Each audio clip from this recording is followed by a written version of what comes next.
My name is Catherine, and I am 28 years old. I was so excited to reconnect with my family after 5 years of minimal contact.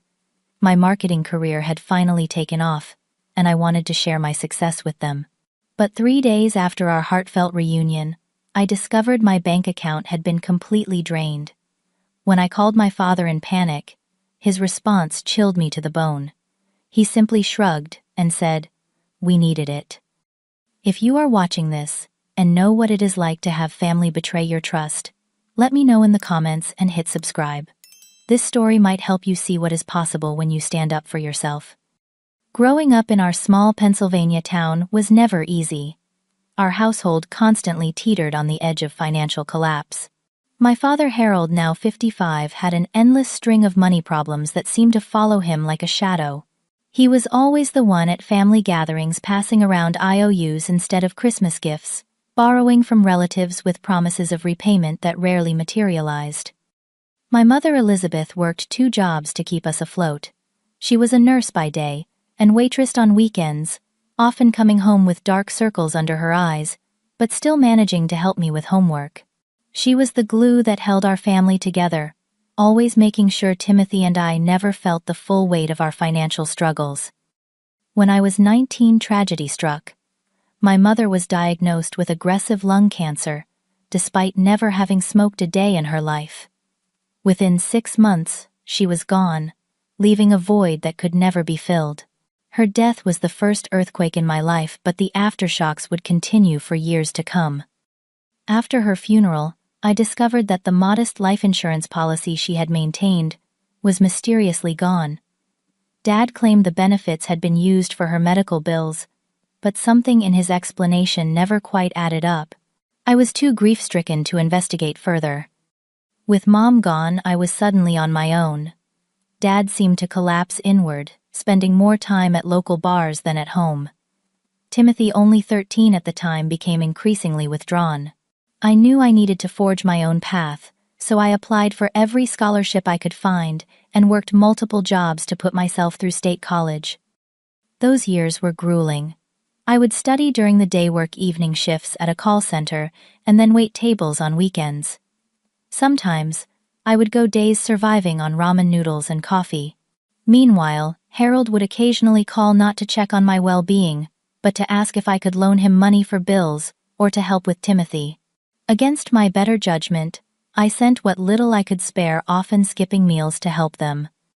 After graduation, I landed an entry-level position at a marketing firm in Chicago.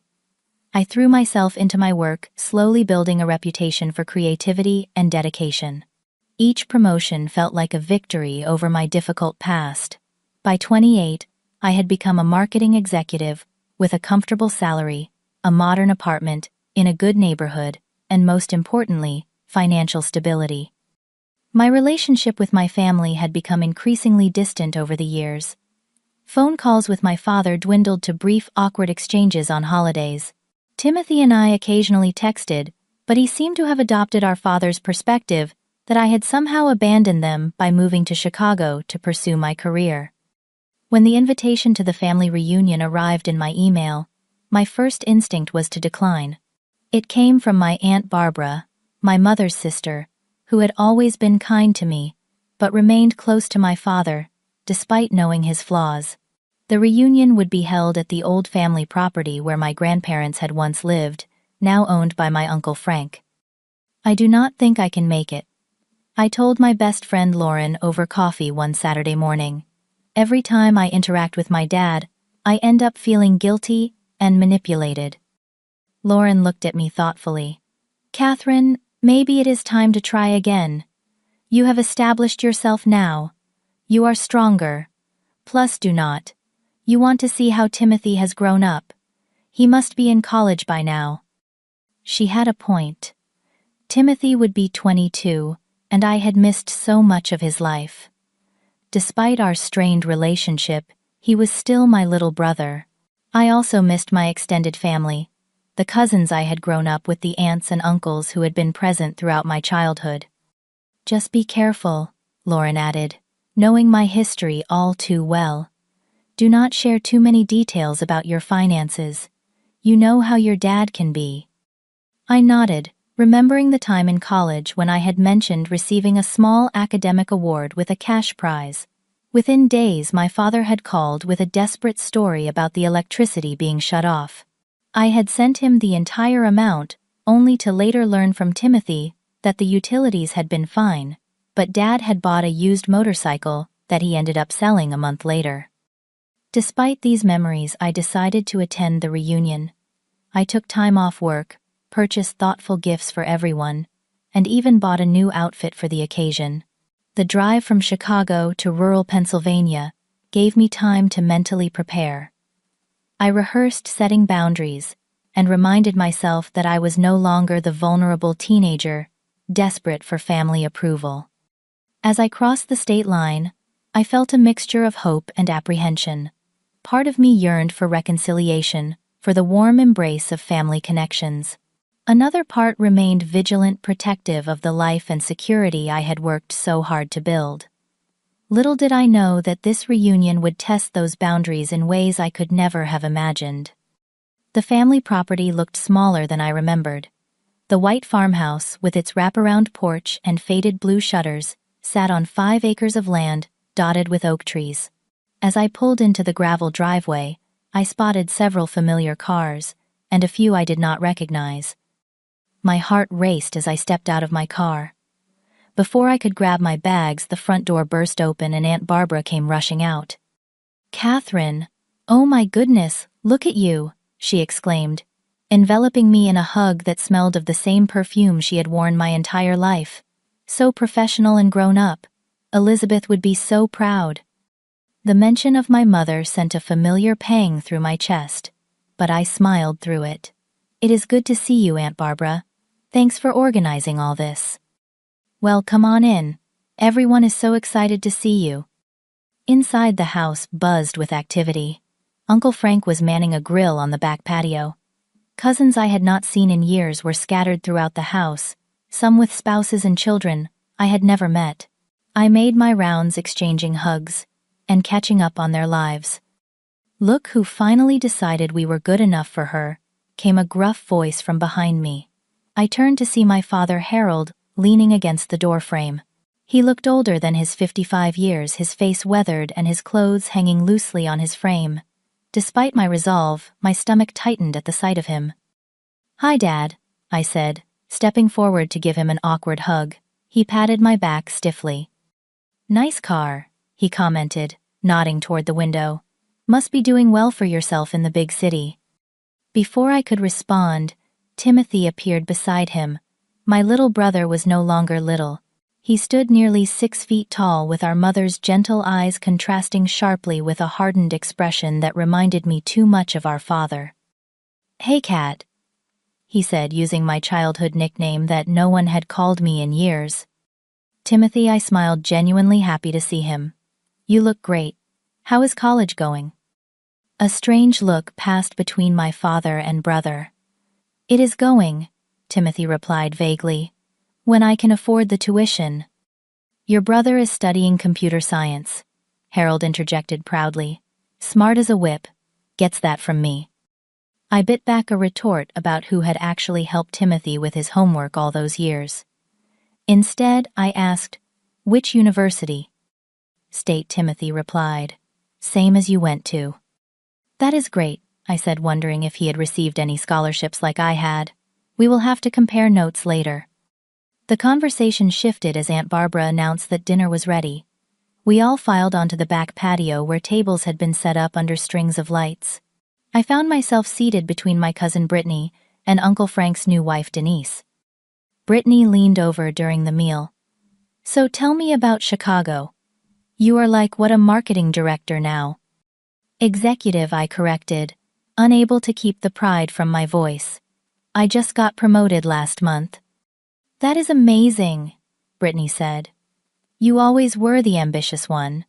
I bet they pay you the big bucks now, huh?" I noticed my father's head turn slightly in our direction. "It is comfortable," I said vaguely, remembering Lauren's warning. "Oh, come on," Harold called from across the table. "No need to be modest. Tell us what you are making these days." The table fell awkwardly silent. "Dad, That is not really appropriate dinner conversation, I said lightly, trying to deflect. What we are, family, he insisted. Besides, I was just telling everyone how proud I am of my successful daughter.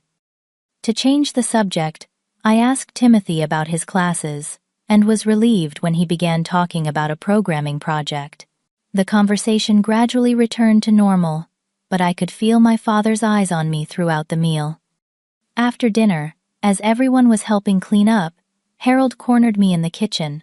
"So I heard you got a big bonus with that promotion," he said, casually rinsing a plate. I froze. "Where did you hear that?" He shrugged. "You mentioned it to your Aunt Barbara on the phone last week." I had in fact mentioned it briefly, when she called to confirm my attendance at the reunion. I had not expected her to share that information with my father. "Timothy's tuition is due next month," he continued, his voice lowering. "We are a little short, just a temporary thing." The familiar feeling of obligation mixed with resentment rose in my chest. "How much are you short?" "About 3,000, he said. "I would not ask, but you know family helps family." "Let me think about it," I replied noncommittally. "I have some big expenses coming up myself." He nodded, but his expression darkened slightly. Sure, no rush. We have the whole weekend to catch up." Later that evening, as most of the family dispersed to their sleeping arrangements, I found myself sitting on the porch swing with Brittany. The night was warm, crickets chirping in the darkness beyond the porch light. "It is good to see you, Catherine," she said. "It has been way too long." "I know," I admitted. "Work keeps me busy, but that is no excuse." She was quiet for a moment. "How are things with your dad and Timothy?" "Really, I mean." "Complicated," I said after a pause. "We do not talk much." Brittany nodded. "Uncle Harold has been having a rough time. Aunt Barbara has been helping them out a lot." "Oh," I tried to sound casual. "What kind of rough time?" She shifted uncomfortably. "I probably should not say anything. Just, you know, the usual money stuff. I think he got into some gambling for a while there." She paused. "Just be careful, okay? I love Uncle Harold, but..." "But what?" "Nothing," she said quickly. "Just family dynamics, you know. They can be tricky." I could tell she was holding something back, but before I could press further, Harold stepped onto the porch. "Beautiful night," he said, as if he had not been eavesdropping. "Brittany, your mom is looking for you." After Brittany left, my father sat down beside me on the swing. "It is good to have you home, Catherine. I have missed you." For a moment, I allowed myself to believe him. We sat in silence watching lightning bugs flicker in the yard. He put his arm around me, and for the first time in years, I felt like his daughter again. The rest of the weekend passed in a blur of family activities. We had a barbecue, played softball in the back field, and shared stories around a bonfire. Timothy gradually warmed up to me, showing me his laptop and explaining his latest programming project with enthusiasm. Harold was uncharacteristically attentive, asking about my job and life in Chicago, with what seemed like genuine interest. By Sunday afternoon, as I packed my car to head back to the city, I felt a tentative optimism. Maybe this reunion was the beginning of healing our fractured family. Maybe enough time had passed that we could build something new. "Drive safe," Harold said, helping me with my bags. "And think about what we talked about. Okay, Timothy, really needs this." I nodded, giving him a tight hug. "I will call you next week, I promised." As I drove away, I glanced in my rearview mirror. My father and brother stood side by side waving. I could not shake the feeling that something was not quite right, but I pushed it aside, focusing on the positive aspects of our reunion. Little did I know that this brief moment of family harmony was about to shatter in the most devastating way possible. 3 days after returning to Chicago, I was still riding the emotional high of reconnecting with my family. The reunion had gone better than I could have hoped, and I found myself scrolling through the photos I had taken, smiling at images of Timothy laughing by the bonfire, and Harold with his arm around Uncle Frank. I decided to treat myself to some new work clothes to celebrate my recent promotion. The upscale boutique near my apartment had a blazer I had been eyeing for weeks. I tried it on, admiring the perfect fit in the dressing room mirror, then brought it to the register along with a few other items. "That will be $478, the saleswoman said pleasantly. I handed her my credit card, already mentally reorganizing my closet to accommodate the new purchases. She swiped the card and frowned. "I am sorry, it is being declined." "That is strange," I said, feeling a flicker of embarrassment. "Could you try again?" She did, with the same result. "Do you have another card you would like to try?" I fumbled in my wallet for my debit card, a sense of unease growing. "Use this one, please." Again, the transaction was declined. I apologized to the saleswoman, promised to return later, and hurried out of the store, my face burning with confusion and embarrassment. Sitting in my car, I pulled out my phone and logged into my bank account. The screen loaded and I stared in disbelief at the balance: $23.18. Just last week, before the reunion, I had over $25,000 in my checking account and another $30,000 in savings.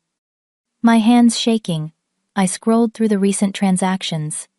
There they were, a series of transfers over the past 3 days, draining nearly every penny I had. The largest was a transfer of $20,000 to an account I did not recognize, followed by several smaller withdrawals. My first thought was identity theft. I immediately called the bank's fraud department, my heart pounding as I waited to be connected to a representative. "Miss Reynolds, I see the transactions you are referring to," the bank representative said after I explained the situation. "However, these do not appear to be fraudulent. The transfers were initiated from your usual IP address using your credentials, and the security questions were answered correctly." "That is impossible," I insisted. "I did not make those transfers." "The recipient account belongs to Harold Reynolds," she continued. "Is this individual known to you?" My blood ran cold. Harold Reynolds, my father. "Miss Reynolds, is this individual known to you?" the representative repeated. "Yes," I said numbly. "He is my father." "In that case, this appears to be a family matter rather than fraud. Would you like to dispute these transactions? That would involve filing a police report." A police report against my own father. The thought made my stomach churn. "I need to make some calls first," I told her. "Thank you for your help." I sat in my car for several minutes trying to process what was happening. My father had somehow accessed my accounts and taken nearly everything I had. The money I had worked so hard for, saved so carefully, all gone. With trembling fingers, I called his number. It rang 4 times before he answered. "Hello, stranger," he said cheerfully, as if nothing was wrong. "Missing us already?" "Dad," I said, my voice shaking with anger and disbelief. "Did you transfer money from my accounts?" There was a brief pause. "Oh, that," he said, his tone suddenly casual. "Yeah, we needed it. Timothy's tuition was due." "You needed $25,000 for tuition," I exclaimed, my voice rising. "Dad, that was all of my money. How did you even get access to my accounts?" "Come on, Catherine. Do not be so dramatic," he replied dismissively. "I saw your password when you checked your balance on your phone during the reunion. You should really be more careful with that stuff." I could not believe what I was hearing. Not only had he stolen from me, but he was acting as if it was no big deal, as if I was overreacting. "Dad, what you did is illegal," I said, trying to keep my voice steady. "That is theft. You need to transfer the money back immediately." He laughed, actually laughed. "Illegal. Between family. Do not be ridiculous. Look, Timothy needed the tuition money, and you have a good job. You can make it back in no time." "What about my rent? My bills? Dad, you took everything." "You will figure it out," he said. "You always do. You are the resourceful one, remember? Besides, we are family. Family helps each other." That phrase again. Family helps each other. It had been his mantra throughout my life, but it only ever seemed to flow in one direction. I put myself through college. I reminded him, anger building in my chest. I worked 3 jobs, while taking full course loads. I lived on ramen and coffee to make ends meet. Where was the family help then? That was different, he said dismissively. I was going through a rough patch after your mother died. And what about Mom's life insurance policy? I asked a question that had lingered in the back of my mind for years. What happened to that money, Dad? There was a telling silence. I thought so, I said quietly. I want my money back. All of it. By the end of the week. His tone changed, hardened. Or what? You will call the police on your own father? Report the man who raised you? If I have to. He scoffed. Go ahead. No one will believe you anyway. It will be your word against mine, and I will just say you gave it to us, which is what you should have done in the first place. I am serious, Dad. So am I, he snapped. You abandoned this family years ago to play big shot in Chicago. The least you can do is help your brother get an education. Or are you too selfish to even do that? The accusation stung as he knew it would. He had always been skilled at finding my vulnerable spots. I did not abandon anyone, I said, my voice breaking. I was 19 when Mom died. You were the parent, not me. And now I am parenting, he retorted, making sure Timothy gets what he needs. What kind of sister would not want that for her brother? I closed my eyes, recognizing the manipulation for what it was. This conversation is over. Return my money, or I will take legal action. I mean it. You would not dare, he said, but I could hear a flicker of uncertainty in his voice. Watch me, I replied, and ended the call. I sat in my car for what felt like hours, tears streaming down my face. The betrayal cut deeper than I could have imagined. Not just the theft itself, but the casual way. He had dismissed my feelings, my hard work, my very real needs. My phone buzzed with a text from Timothy. How could you threaten Dad? After everything he has done for us, I thought you cared about my education. So my father had already spun the story to make me the villain. Of course he had. I drove home in a daze, my mind racing with questions and possibilities. How would I pay my rent? Could I really file charges against my own father? What would that do to my relationship with Timothy, with the rest of my family? When I arrived at my apartment, I found Lauren waiting outside my door with a bottle of wine and takeout food. I had texted her briefly about the situation. Oh, honey, she said, pulling me into a hug as soon as she saw my face. Come on, let us get inside and figure this out. As we sat at my kitchen counter, I poured out the whole story. The reunion, the seemingly heartfelt reconnection, the shocking betrayal. I cannot believe he did this, Lauren said, her face flushed with anger on my behalf. Actually, scratch that. I can totally believe it. This is classic Harold. What am I going to do? I asked, staring into my wine glass. If I report him, my family will never forgive me. Lauren reached across the counter and took my hand. The real question is, will you forgive yourself if you do not? Her words hung in the air between us. I knew she was right. This was about more than money. It was about standing up for myself, about breaking a cycle of manipulation and abuse that had defined my relationship with my father for as long as I could remember. I know a good attorney, Lauren said gently.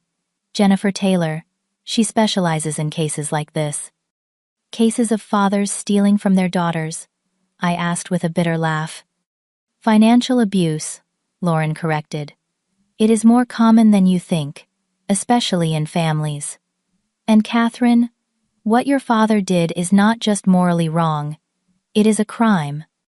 I nodded slowly, my resolve building. Okay, set up the appointment. That night, as I lay in bed staring at the ceiling, my phone buzzed repeatedly with texts and calls from family members. Aunt Barbara pleading with me to reconsider. Uncle Frank suggesting a family meeting to work things out. Cousins expressing confusion and concern.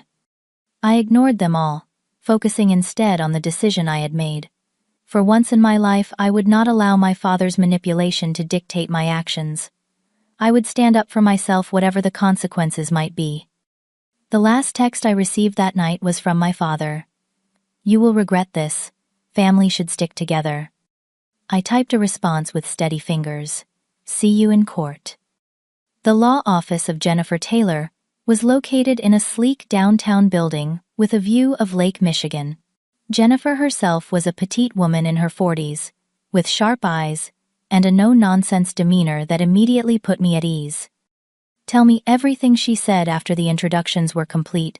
Do not leave anything out. For the next hour, I recounted the entire story from my childhood and my mother's death to the recent theft. Jennifer took detailed notes occasionally, asking clarifying questions. Do you have documentation of the transfers? She asked. I nodded, sliding a folder across her desk. Bank statements, screenshots of the transactions, everything the bank could provide me. And you are certain you never gave your father permission to access your accounts or transfer these funds? Absolutely not. Jennifer leaned back in her chair, studying me. Catherine, what your father did constitutes identity theft and fraud. These are serious crimes that carry significant penalties, including potential jail time. My stomach tightened. Jail time. Potentially, yes. Is that something you are prepared for? I hesitated. Despite everything, the thought of my father in jail was difficult to stomach. What are my options? We can pursue this as a criminal matter by filing a police report, which would likely lead to charges being filed. Or we can approach it as a civil case, suing for the return of your funds, plus damages. Which would you recommend? Jennifer considered for a moment. Given the family dynamics, I would suggest starting with a police report and a civil demand letter. The threat of criminal prosecution might be enough to get your money back without having to go through a full trial. And if it is not? Then we proceed with both criminal and civil actions. But Catherine, I need to prepare you. This will likely cause a significant rift in your family. Are you ready for that? I thought about my father's casual dismissal of my feelings, about years of manipulation and guilt trips, about the $25,000 that represented countless hours of hard work. I think that rift already exists, I said quietly. I am just finally acknowledging it. Jennifer nodded. All right then. Let us start with the police report. The next few hours were a blur of paperwork and explanations. The police officer who took my report was professional, but clearly uncomfortable with the family nature of the crime. I could see the question in his eyes. Who reports their own father for theft? We will investigate and be in touch, he said, handing me a copy of the report. In the meantime, you should change all your passwords and security questions. Already done, I assured him. Back at Jennifer's office, we drafted a formal demand letter to my father, outlining the facts of the case and demanding full restitution within 7 days. If he ignores this, we file for a temporary restraining order to freeze any accounts where he might have placed your money, Jennifer explained. We will also petition the court for an expedited hearing date. As I left her office, I felt a strange mixture of dread and relief. I had taken the first steps toward justice, but I knew the road ahead would be difficult. My phone had been buzzing continuously throughout the day. When I finally checked it, I found over 20 missed calls and twice as many text messages. Most were from family members, their tones ranging from concerned to accusatory. Aunt Barbara, Catherine, please call me. We need to talk about this. Your father is devastated. Timothy, I cannot believe you would do this to your own family. Dad was just trying to help me. Uncle, Frank, let us all sit down together and work this out like adults. And then, most surprisingly, a voicemail from my cousin Brittany. Catherine. It is Brittany. Listen, I need to talk to you privately. There is something you should know about Uncle Harold. Call me when you can. I called Brittany first, curious about what she had to share. Catherine, thank God, she answered immediately. Have you really filed charges against Uncle Harold? I have filed a police report. Yes, I confirmed. Why? She sighed heavily. Because you are not the first person he has done this to. Last year he somehow got access to my dad's investment account and withdrew $12,000. Dad did not press charges because, well, family, but it caused a huge fight. Why did no one tell me this before the reunion? I asked, anger bubbling up again. Aunt Barbara convinced everyone to keep it quiet. She said Uncle Harold was getting help for his gambling problem, and that he was making amends. I guess that was a lie. Gambling problem, I repeated, remembering her hint during our porch conversation. How long has this been going on? Years, from what I understand. Since before your mom died. She paused. Catherine, there is something else. Something about your mom's life insurance policy. My heart skipped a beat. What about it? I overheard my parents talking once. They said Uncle Harold used that money to pay off gambling debts. That is why there was nothing left for you and Timothy. The revelation hit me like a physical blow. All these years I had suspected something was not right about that money, but hearing it confirmed made me feel sick. Thank you for telling me, I managed to say. I needed to know. What are you going to do now? Brittany asked. Get my money back, I replied, with newfound determination, and make sure he cannot do this to anyone else. The next week was one of the most difficult of my life. My father refused to acknowledge the demand letter, instead enlisting family members to pressure me into dropping the case. Aunt Barbara called daily, her messages growing increasingly desperate. Catherine, please reconsider. Your father is not well. He needs help, not punishment. Timothy sent a particularly hurtful text. Congrats on destroying what is left of our family. Hope your precious money is worth it. I struggled to focus at work, grateful for an understanding boss who allowed me some flexibility to deal with my family emergency. Lauren was my rock, coming over with food when I was too emotionally exhausted to cook, listening to my doubts and fears, reminding me that I was doing the right thing. Have you thought about joining a support group? She suggested one evening, as we sat on my couch, both of us in sweatpants with cartons of ice cream. There are organizations for victims of financial abuse. The term still felt strange to apply to myself. Financial abuse. But that was exactly what had happened, not just now but throughout my life. I will look into it, I promised. The police investigation progressed quickly. The evidence was clear-cut, and my father had made little effort to cover his tracks. Within 10 days I received a call from the detective assigned to my case. Miss Reynolds, we have enough evidence to proceed with charges against your father. The district attorney will be in touch about next steps. That same day, Jennifer called with news that the court had granted our request for an expedited hearing. We go before the judge next Tuesday, she informed me. Be prepared for your father to fight this. Fight it, he did. He hired an attorney who specialized in defending white-collar crimes. A slick man, in an expensive suit, who immediately filed motions to dismiss the case. Your Honor, this is a family misunderstanding, not a criminal matter, his attorney argued at the first hearing. Miss Reynolds had verbally agreed to help with her brother's education. She is now vindictively using the legal system to punish her father for a perceived slight. Jennifer countered forcefully. Your Honor, there was no agreement. This was a clear case of unauthorized access and theft. The evidence shows Mr.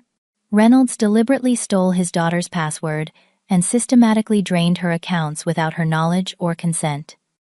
The judge, a stern woman in her 60s, reviewed the evidence before her. I find sufficient cause to proceed with both the criminal charges and the civil case. Mr.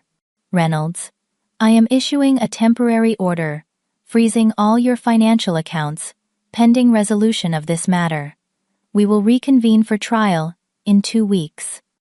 As we left the courthouse, I caught sight of my father and brother standing by the elevators. Harold's face was a mask of cold anger, but what struck me most was Timothy's expression. For the first time I saw confusion there, perhaps even doubt. Our eyes met briefly before the elevator doors closed between us. In that moment I allowed myself to hope that maybe, just maybe, my brother was beginning to see the truth. The morning of the trial arrived with a sense of grim inevitability. I had barely slept the night before, my mind racing with all the possible outcomes. What if the judge did not believe me? What if my father somehow managed to twist the truth, as he had so many times before? Lauren came with me for moral support, squeezing my hand as we walked up the courthouse steps. "You can do this," she whispered. "Just tell the truth." Inside the courtroom was smaller than I had imagined, with wooden benches and fluorescent lighting that cast everyone in an unflattering glow. Jennifer met us in the hallway, her briefcase bulging with documents. "Are you ready?" she asked, her expression serious. I nodded, though ready was the last thing I felt. My father and his attorney were already seated at their table when we entered. Harold did not look at me, his eyes fixed straight ahead. Timothy sat directly behind him, his face unreadable. To my surprise, the benches behind the plaintiff's table began to fill with family members. Aunt Barbara and Uncle Frank, several cousins, even my maternal grandmother, who rarely left her assisted living facility these days. Their presence was both comforting and nerve-wracking. Would they all side with my father? The bailiff called the court to order, and Judge Elaine Monroe entered her black robes, swishing as she took her seat at the bench. "Reynolds versus Reynolds," she announced, reviewing the file before her. "This is both a civil case for recovery of funds and a criminal case for identity theft and fraud. How do the parties plead?" My father's attorney stood. "Not guilty, Your Honor." The proceedings began with opening statements. Jennifer went first, laying out the facts of the case in clear, unemotional terms. She described how my father had observed my password during the family reunion, then systematically transferred funds from my accounts without my knowledge or consent. "This is not a misunderstanding between family members," she emphasized. "This is a calculated theft by a man who has a documented history of financial manipulation and exploitation." My father's attorney painted a very different picture. "Your Honor, this case is about an ungrateful daughter who has turned her back on family obligations. Harold Reynolds is a devoted father who has struggled to provide for his family, especially since the tragic death of his wife. When his son needed help with tuition, Miss Reynolds initially agreed to assist, but then vindictively changed her mind. This is a family matter that should never have come before this court." I clenched my fists under the table, fighting back tears of anger at the blatant lies. Jennifer squeezed my arm reassuringly.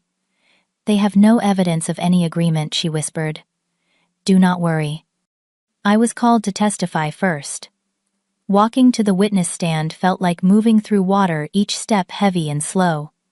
After being sworn in, I took a deep breath and faced the courtroom. Jennifer guided me through my testimony, asking about my relationship with my father, the family reunion, and the discovery of the theft. I described my shock at finding my accounts, drained the confrontation with my father, and his casual dismissal of my concerns. "Did you at any point give your father permission to access your accounts or transfer these funds?" Jennifer asked. "No, I did not," I said firmly. "I would never have authorized those transfers. That money represented years of hard work and careful saving." "And did you ever agree to pay for your brother's tuition?" Number. My father asked for a loan of $3,000 during the reunion, which I said I would consider. I never agreed to any amount, and certainly not to $25,000. When it was time for cross-examination, my father's attorney approached with a predatory smile. "Miss Reynolds, you claim to care about your family, yet you moved hundreds of miles away and rarely visit. Is that correct?" "I moved to Chicago for my career," I replied evenly. "I have invited my father and brother to visit several times, but they never accepted." "And is it not true that you have achieved considerable financial success, while your father and brother have struggled?" "I have worked extremely hard for everything I have," I said, my voice tight with emotion. "I put myself through college with scholarships and multiple jobs. No one helped me."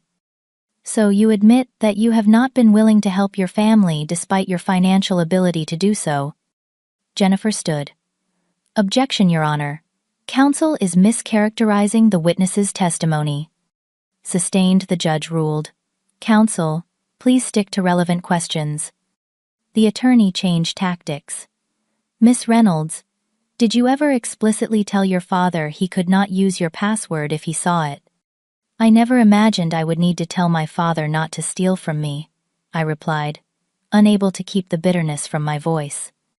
The questioning continued for nearly an hour, with the attorney trying to paint me as selfish and family-averse.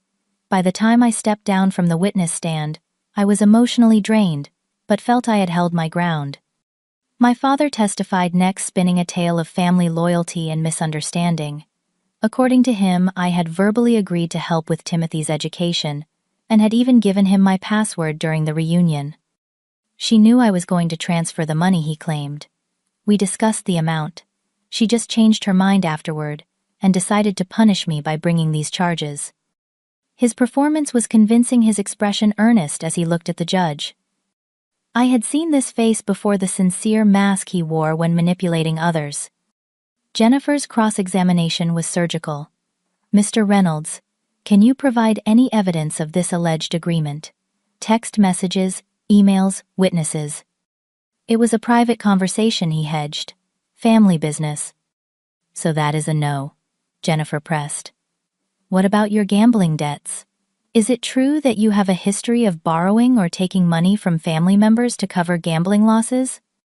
My father's attorney shot to his feet. Objection irrelevant and prejudicial. Your Honor, Jennifer countered, the defendant's gambling addiction and history of financial exploitation go directly to motive and pattern of behavior. I will allow it, the judge ruled. The witness will answer the question. My father shifted uncomfortably. I may have had some issues with gambling in the past, but I have been in recovery. Is it true that you used your late wife's life insurance policy money, that should have gone to your children's education, to pay gambling debts? A murmur ran through the courtroom. My grandmother audibly gasped. That is a lie. My father snapped, his composed facade cracking. Who told you that? Jennifer did not answer his question. Mr. Reynolds, our investigation has uncovered evidence that you accessed and emptied a joint investment account belonging to your brother-in-law Frank Reynolds approximately 14 months ago. Is that correct? Uncle Frank leaned forward in his seat, his expression grim. My father glanced nervously at his attorney. That was a loan. Frank agreed to it. A loan that was never repaid, Jennifer noted. Just like the $12,000 you took from your daughter's college fund after her high school graduation. Or the $4,000 you borrowed from your mother-in-law last Christmas. The judge's eyes narrowed. Mr. Reynolds, have you taken money from other family members without authorization? They are all loans, my father insisted, his voice rising. Family helps family. That is what we do. The real surprise came when Timothy was called to testify. I had assumed he would support our father completely, but as he took the stand, I noticed a new hesitation in his demeanor. Timothy Reynolds, my father's attorney began. Your sister has claimed that your father stole money to pay your tuition. Can you tell the court about your educational situation? Timothy glanced at our father before answering. I am studying computer science at State University. Dad has been helping with tuition when he can. And was your tuition due at the time of these transfers? Timothy shifted uncomfortably. Not exactly. I am actually on a full academic scholarship. I do not have tuition expenses. A shocked silence fell over the courtroom. Even my father's attorney seemed taken aback. Then what was the $25,000 for, the judge asked directly. Timothy looked down at his hands. I do not know. Dad told me it was for my education, but I never saw any of that money. My father's face had turned a dangerous shade of red. Timothy, he hissed loud enough for the front rows to hear. The judge banged her gavel. Mr. Reynolds, you will remain silent or be removed from the courtroom. Jennifer approached Timothy gently. Timothy, has your father ever taken money from you or used your name to obtain funds? He hesitated, then nodded. Last year, he took out a student loan in my name. He said it was for my living expenses, but I never saw that money either. Objection, my father's attorney shouted. This is beyond the scope of these proceedings. Your Honor, Jennifer countered. This goes directly to the pattern of financial abuse and the defendant's credibility. I will allow it, the judge ruled, her expression hardening as she looked at my father. The final witness of the day was the most unexpected. Brittany approached the stand visibly nervous but determined. Miss Lopez, Jennifer began. You are the defendant's niece, correct? Yes, Brittany confirmed. Uncle Harold is my mother's brother. Can you tell the court about any financial interactions you have observed between the defendant and other family members? Brittany took a deep breath. 2 years ago at Christmas, I overheard Uncle Harold asking my father for money. When Dad refused, saying he had already loaned him thousands that were never repaid, Uncle Harold became angry. Later that night I saw him using Dad's laptop. The next day, Dad discovered $12,000 missing from his investment account. Did your father report this theft? No, Brittany said sadly. Aunt Barbara convinced him not to. She said it would destroy the family. Do you have any knowledge about Elizabeth Reynolds' life insurance policy? Brittany nodded. My parents discussed it once when they thought I was not listening.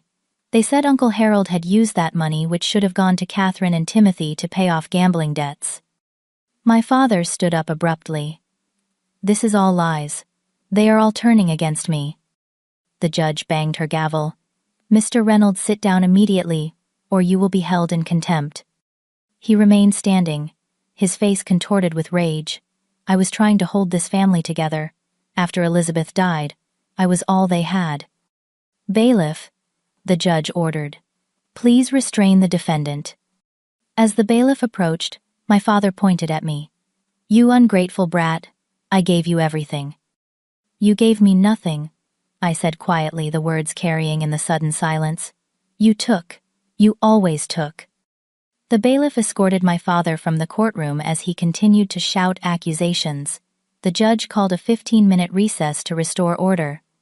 In the hallway, I found myself surrounded by family members. To my surprise, they were not angry with me. Aunt Barbara hugged me tightly, tears streaming down her face. I am so sorry, Catherine, she whispered. I wanted to believe he was getting better. I should have warned you. Uncle Frank patted my shoulder awkwardly. We all should have done more. Said more. My grandmother took my hands in hers, her eyes fierce, despite her frail appearance. Elizabeth would be proud of you standing up for yourself. That is what she always wanted for you. When court resumed, the judge delivered her ruling without hesitation. Based on the overwhelming evidence presented today, I find in favor of the plaintiff in the civil matter. Harold Reynolds is ordered to repay the full amount of $25,000, plus damages of $10,000 and all legal fees. She turned to the criminal charges. As for the criminal case, there is clear evidence of identity theft, fraud, and financial exploitation. I am recommending that the district attorney proceed with prosecution to the fullest extent of the law. She looked directly at me. Miss Reynolds, the court commends your courage in coming forward. Financial abuse within families is often hidden and denied. By speaking your truth today, you have not only sought justice for yourself, but potentially protected others from similar exploitation. As we left the courthouse, I felt a strange mixture of vindication and sorrow. I had won, but at what cost? My relationship with my father was irrevocably broken, though perhaps it had been broken all along. Timothy approached me hesitantly as I stood on the courthouse steps with Lauren and Jennifer. Catherine, he said, his voice small, can we talk? I nodded, and we stepped away from the others. I did not know, he said, his eyes fixed on the ground. About the money, about Mom's insurance policy, any of it. Dad always told me you abandoned us, that you did not care. I believed him. I know, I said gently. He is very convincing. Timothy looked up, his eyes filled with tears. What happens now? I did not have a simple answer for him. The road ahead would be complicated and painful, but for the first time in years it would be a road built on truth rather than manipulation and lies. Now, I said, taking his hand, we start over. The weeks following the trial were a strange mixture of victory and loss. The court had validated my experience and ordered restitution, but the emotional fallout was just beginning. My family, once seemingly united, splintered into factions. Some, like Aunt Barbara, Uncle Frank, and surprisingly Timothy, rallied around me. Others, particularly my father's brothers and their families, cut contact entirely. They could not reconcile the Herald they thought they knew with the man exposed in court. The district attorney moved forward with criminal charges. My father, facing the possibility of jail time, accepted a plea deal that included probation, mandatory counseling for gambling addiction, and community service. The judge also issued a restitution order that would garnish any income he earned until my money was fully repaid. I received an official letter from Aunt Barbara, uninviting me from the Thanksgiving gathering at her house. "Catherine, I believe you did the right thing," she wrote, "but some family members are not ready to see you. I hope you understand." I did understand, but that did not make it hurt any less. The holidays, already difficult since my mother's death, loomed as a particularly lonely prospect that year. The anonymous calls began about a month after the trial. Never from the same number, always late at night, sometimes just breathing, sometimes whispered threats or insults. I reported them to the police, who advised me to document everything but admitted there was little they could do unless the caller made specific threats. "Change your number," Lauren suggested during one of our weekend brunches, "and maybe stay with me for a while, just until things calm down." I considered it, but ultimately declined. I cannot keep running and hiding. This is my home, my life. I will not let him drive me away from that too. Instead, I invested in a security system for my apartment and became more cautious about my routines. The calls eventually tapered off, though the anxiety they had planted remained. The most unexpected development came in the form of an email from Timothy, about 6 weeks after the trial. "Catherine," he wrote, "I have been doing a lot of thinking. Dad has been telling me his version of events my entire life, and I never questioned it. I believed him when he said, 'You did not care about us, that you were selfish for moving away.' I see now how he manipulated both of us. I am still processing everything, but I wanted you to know I am sorry for the things I said and the way I treated you. Would it be okay if I came to visit sometime? No pressure, if you are not ready." I read the email multiple times, tears streaming down my face. It was not a complete reconciliation, but it was a beginning. I replied immediately, inviting him to visit whenever he felt comfortable. Timothy arrived 2 weeks later, a duffel bag slung over his shoulder and uncertainty in his eyes. Our initial conversation was awkward, both of us tiptoeing around the elephant in the room until finally, over pizza in my living room, the dam broke. I looked up to him my entire life. Timothy admitted, his voice cracking. Even when he would disappear for days. Even when the electricity got shut off because he had not paid the bills. I made excuses for him because he was all I had. "I know," I said softly. "I did the same thing for a long time. After Mom died, he told me you abandoned us, that you took your share of her insurance money and ran off to Chicago without looking back." I shook my head, the familiar pain of that lie still raw. "There was no insurance money for me, Tim. Dad used it all to pay gambling debts." "I know that now," he said, looking down at his hands. "I found some old papers in the attic when I was packing up my stuff. Records of the policy withdrawal slips, everything. He lied about so much." We talked for hours that night, filling in the gaps in each other's stories, building a bridge over years of misunderstanding and manipulation. By the time Timothy left to return to school 2 days later, something fundamental had shifted between us. We were not just siblings by blood anymore. We were allies in the truth. The financial recovery process was slow and frustrating. Despite the court order collecting the money, proved difficult. My father had hidden assets, moved funds between accounts, and generally done everything possible to avoid paying what he owed. Jennifer was relentless, filing motions for contempt when payments were missed, tracking down accounts, and eventually securing a lien against my father's portion of my grandparents' property. It would take years to recover the full amount, she warned me, but she was committed to seeing it through. In the meantime, I had to rebuild my financial life from scratch. Lauren loaned me enough to cover my rent, until my next paycheck, and I scaled back on every non-essential expense. The promotion I had been so proud of became a lifeline rather than a luxury. My boss, understanding the situation after I finally explained it, arranged for an advance on my bonus. "You are too valuable to lose over something like this," she told me. "Just focus on your work and getting through this." The support I received from unexpected quarters was humbling. Colleagues pitched in to create a Catherine's Emergency Fund gift card. My elderly neighbor insisted on bringing me homemade meals twice a week. A local attorney, who had read about my case in the paper, offered pro bono assistance with securing my credit. In an effort to process my feelings, I began attending a support group for victims of financial abuse. The stories I heard there both broke my heart and strengthened my resolve. So many people, mostly women who had been exploited by those they trusted most: parents, spouses, children. "You are one of the lucky ones," the group facilitator told me, after one particularly emotional session. "You fought back. Many never get that chance." Her words stayed with me, a reminder that standing up for myself had not just been about the money. It had been about reclaiming my voice, my boundaries, my very sense of self.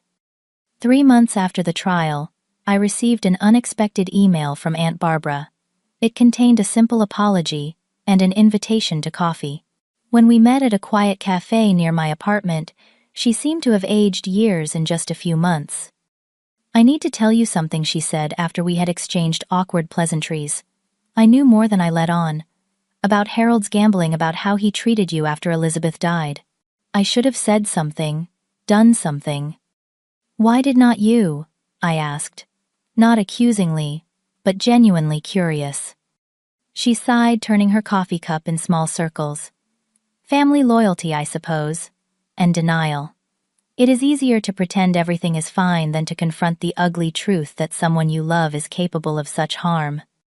I nodded, understanding all too well the power of that denial.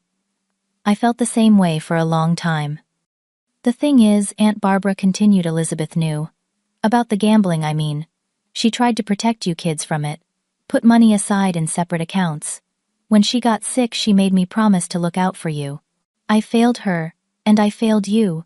I am so sorry, Catherine." Her revelation was both painful and healing.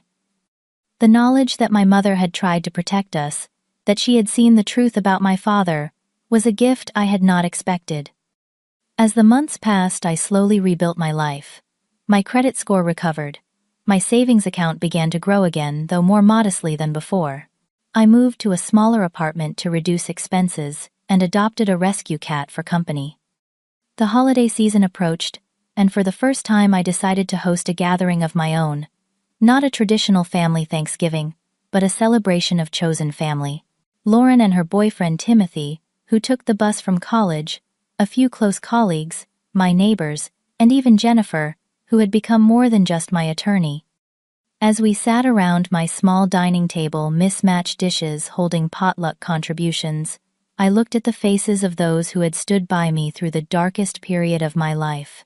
They might not share my blood, but they shared something perhaps more important: respect for my boundaries, belief in my worth, commitment to the truth. My phone pinged with a text from my father, the first direct contact since the trial. "Happy Thanksgiving. Family should be together today."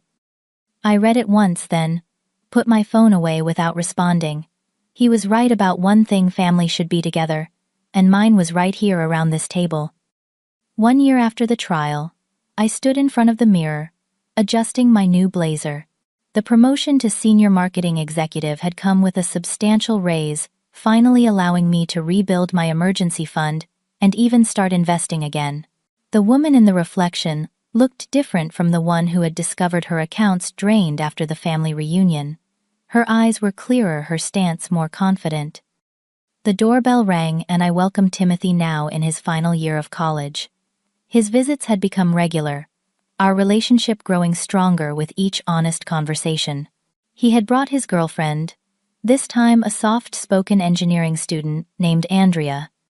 "The place looks great," Timothy commented, noticing the new furniture and artwork. "You are really back on your feet."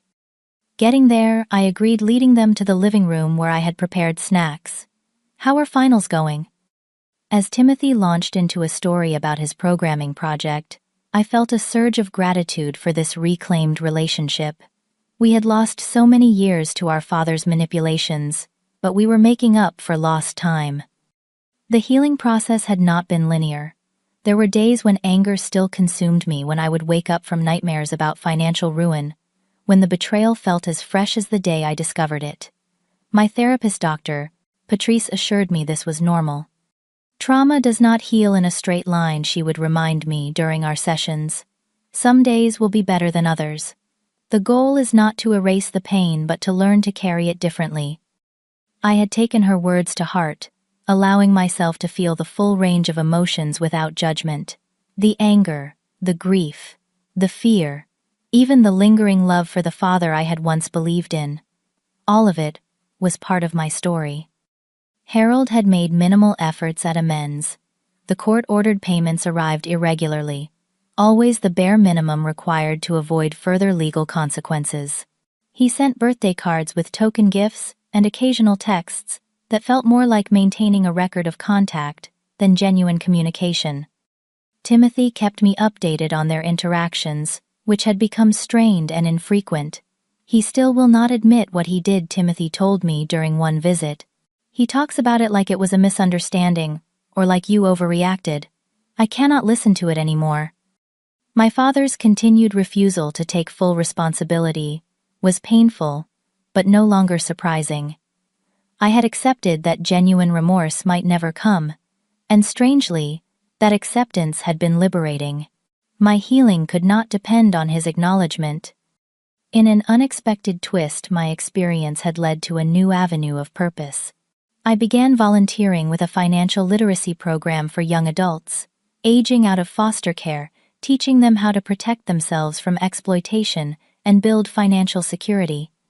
"Many of you will face pressure from family members who did not have your opportunities," I would tell my students. "Remember that helping others is admirable, but not at the expense of your own security. True love does not demand financial sacrifice." I also joined a task force working to strengthen laws against financial exploitation. My case had become something of a reference point in local legal circles, an example of how family members could use emotional manipulation to commit fraud.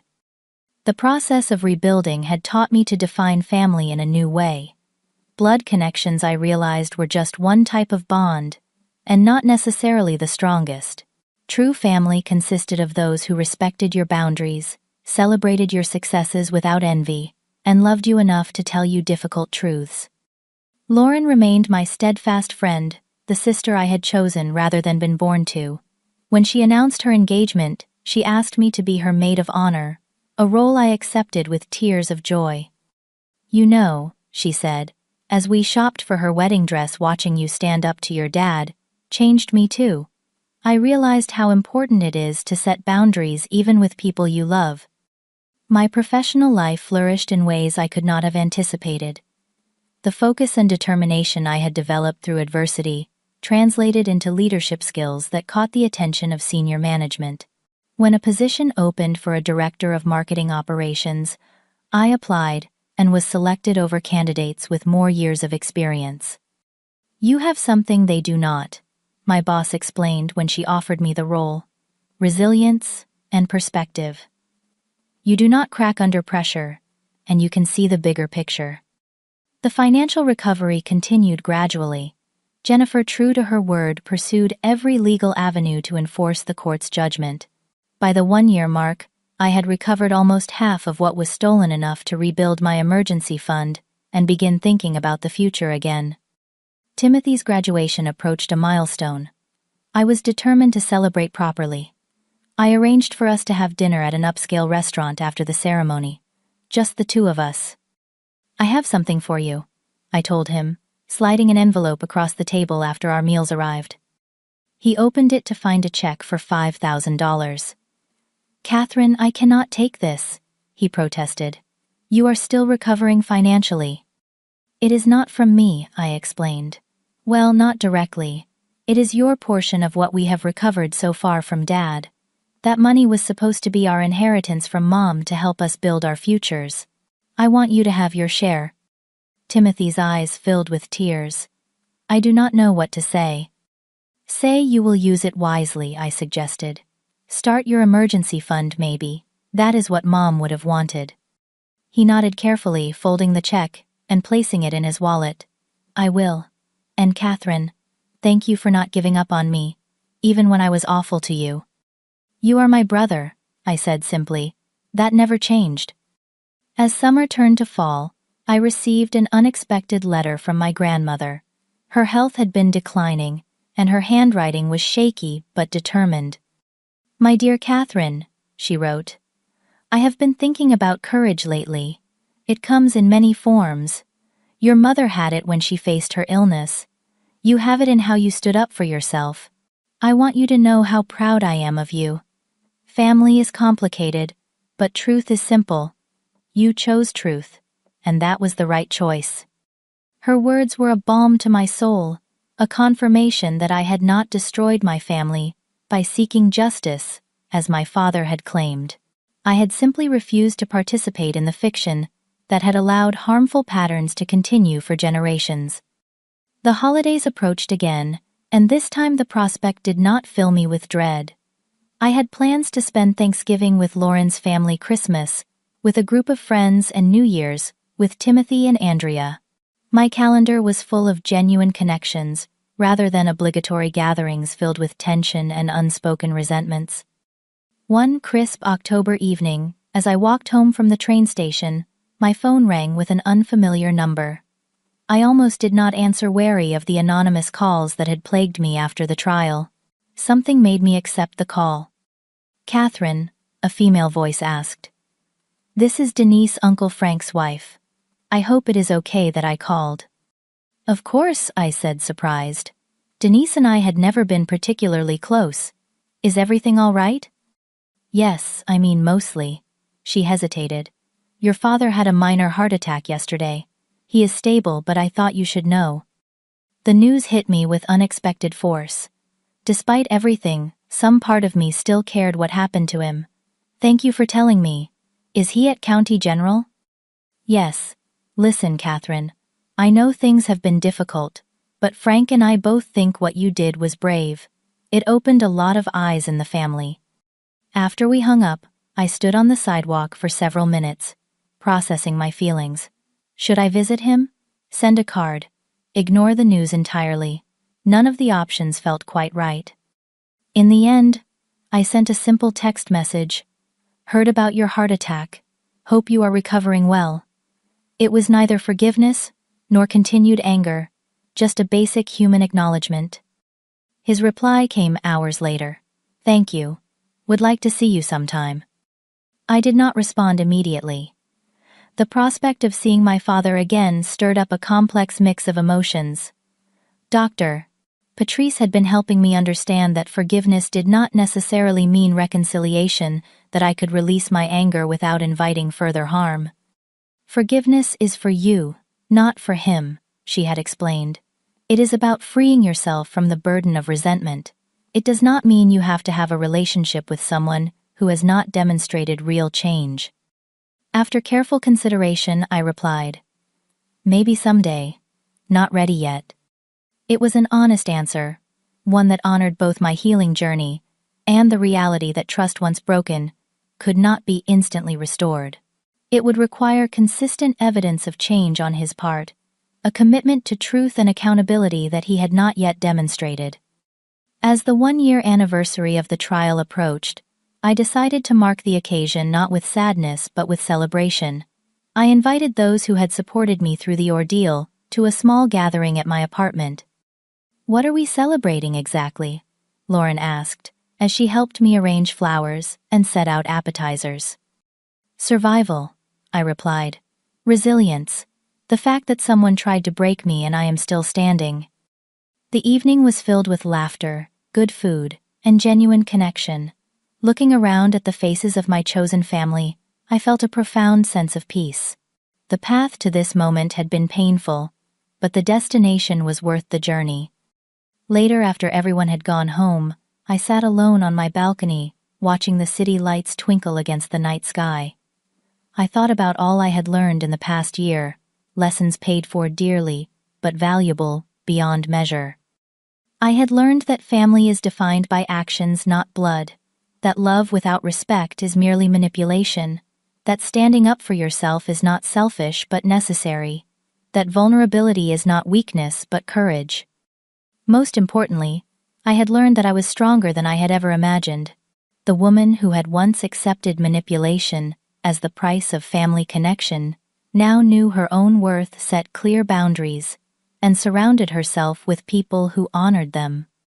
My phone pinged with a text from Timothy. "Just wanted to say I love you, sis. Thanks for showing me what strength looks like." I smiled, typing back, "Love you too. We are going to be okay." And for the first time in a very long time, I truly believed it. The money stolen could be replaced. The relationships damaged could be rebuilt or released. But the self-respect I had reclaimed was priceless, a foundation upon which I could build a life of authenticity and peace. Have you ever had to stand up to family for your own well-being? I would love to hear your stories in the comments below.